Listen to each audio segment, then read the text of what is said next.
বাংলাদেশের নিরপেক্ষ নির্বাচনের প্রত্যাশা। ঢাকা দিল্লির সম্পর্ক স্থিতিশীল হওয়ার আশাবাদ ব্যক্ত করে ভারতের পররাষ্ট্রমন্ত্রী এস জয়শঙ্কর বলেছেন, এই মুহূর্তে বাংলাদেশ নির্বাচনের দিকে এগিয়ে চলেছে। নির্বাচন নিয়ে আমরা তাদের শুভেচ্ছা জানিয়েছি। আমরা আশা করি নির্বাচনের পর পরিস্থিতি থিতু হলে এই অঞ্চলে সুপ্রতিবেশী সুলভ চেতনা বৃদ্ধি পাবে।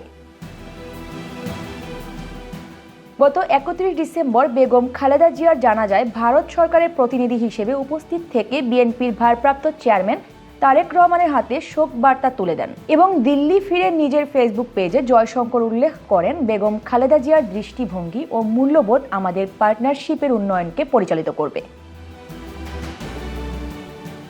বাংলাদেশকে একটি গুরুত্বপূর্ণ প্রতিবেশী উল্লেখ করে ভারতের পররাষ্ট্রমন্ত্রী বলেন, ভারতের দুই ধরনের প্রতিবেশী আছে, ভালো ও মন্দ। বেশিরভাগ প্রতিবেশী মনে করে ভারতের প্রবৃদ্ধি ঘটলে তাদেরও প্রবৃদ্ধি হবে, ভারতের উন্নতির সঙ্গে সঙ্গে তারা উন্নত হবে।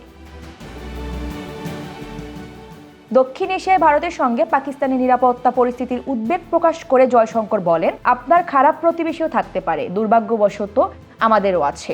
আর যখন আপনার খারাপ প্রতিবেশী থাকে, যদি কোনো দেশ সিদ্ধান্ত নেয় যে তারা ইচ্ছাকৃতভাবে, অবিচলভাবে এবং অনুতপ্ত না হয়ে সন্ত্রাসবাদ চালিয়ে যাবে, তাহলে আমাদের সন্ত্রাসবাদের বিরুদ্ধে নিজেদের জনগণকে রক্ষা করার অধিকার আছে। আমরা সেই অধিকার প্রয়োগ করব।